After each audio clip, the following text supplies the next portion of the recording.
I'm so nervous. So sorry for the very bad setup. So it's really cheap. I don't have a ring light.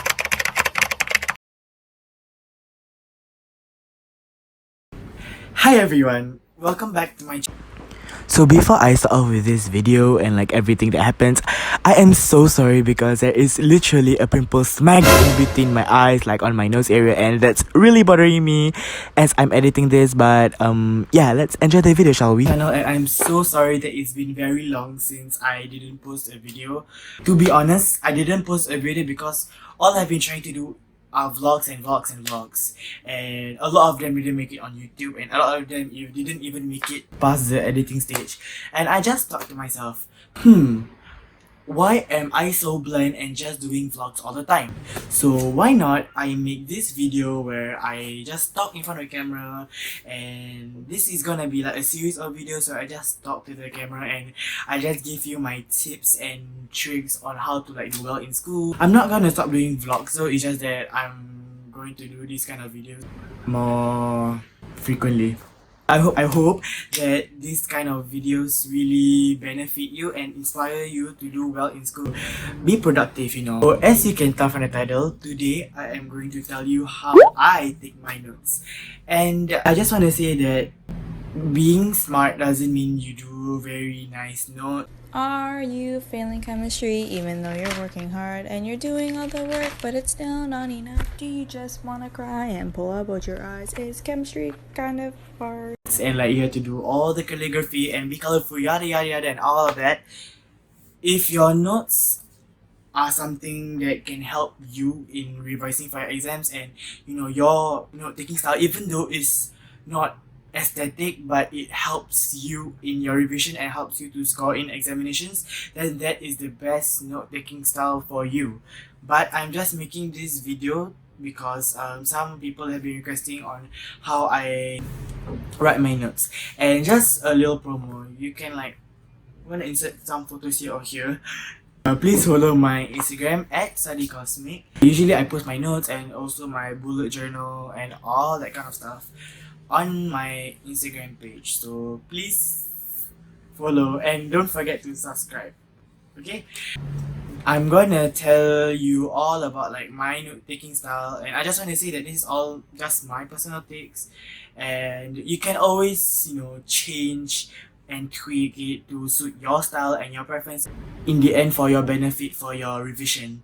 So in this video I have my Muji planner and I just wrote like everything. So in this video I'm going to talk about like the stationeries that I use, the paper that I use, and like how I take my notes obviously, and just talk about some pros and cons of like the stationery or like the paper or like stuff. And I'm still gonna go into like general note taking style, and then I'm gonna go into like more specific note taking styles for different subjects. So now I'm going to talk about the usual stationeries that I use and the paper that I use. So the stationeries that I use for my note taking are usually gel pens. I usually take my notes in a black gel pen. I used to take it in the Penta and a gel black pen 0.5 needle tip, and I also use the Sarasa 0.5 black pen.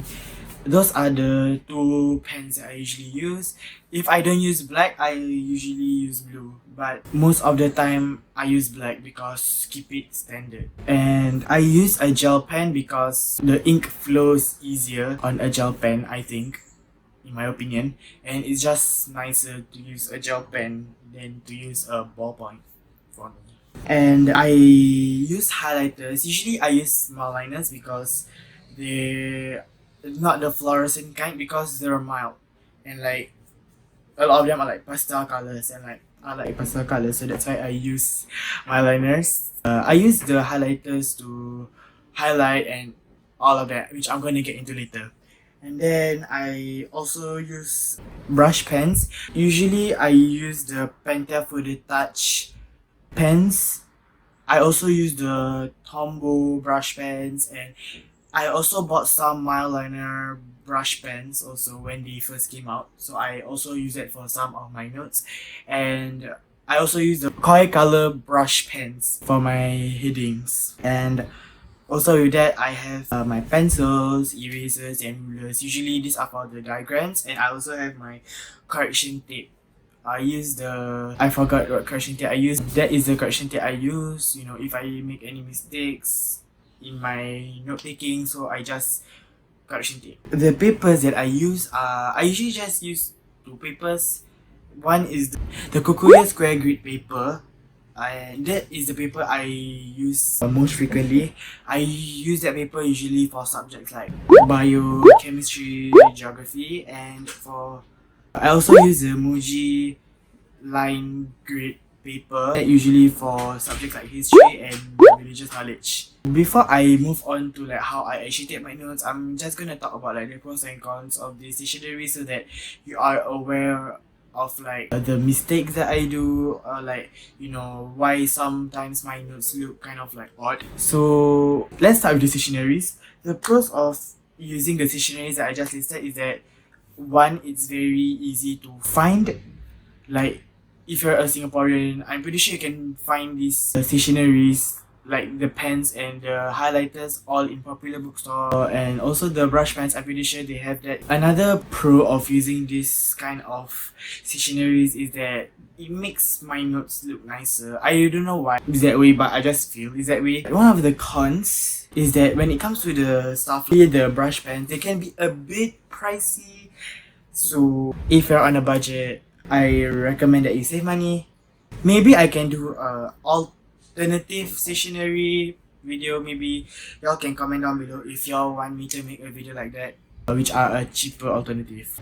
And then for paper, when it comes to the papers, I think my more favorite paper is the Kokuya square grid, because one, it doesn't bleed that much. If I use the Muji line grid paper and like I color, just even highlight, I do brush lettering, it will bleed through the paper and you can see on the other side of the paper. And another thing is that I like square grid paper more because when it comes to writing notes, right, because my note taking style changed. I don't take it like that as I used to, but now I do it in like boxes. With the square grid, I can write properly and it won't be slanted. So other than that, let's start with my actual note taking process. So to start off, I would usually calligraph my heading with a brush pen, and as you can see in the video, I just added little tiny designs to make it nicer. And then after that, for my subheading, I would either highlight it or I would write it with the marker tip of the mild liner highlighter, or to calligraph it in a smaller size so that it can fit and it won't take up too much space in the paper. And as you can see, here are some of the designs that I use for my subheadings. And when it comes to definitions, I would just put it in point form.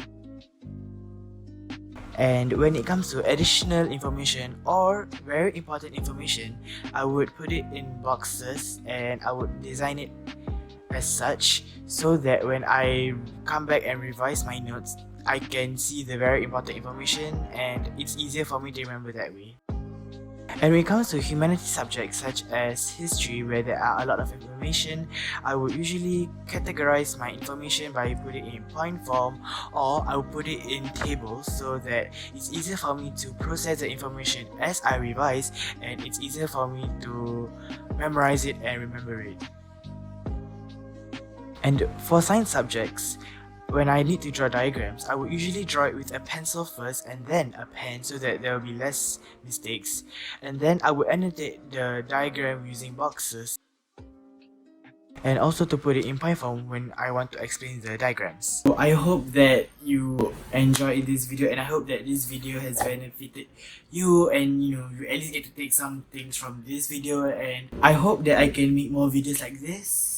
I really hope that this video benefits you. Don't forget to like, share and subscribe, and click the bell in the subscribe thing. Like every time I post, you'll be aware, and I really hope that I can be consistent. Thank you so much for watching, and bye bye.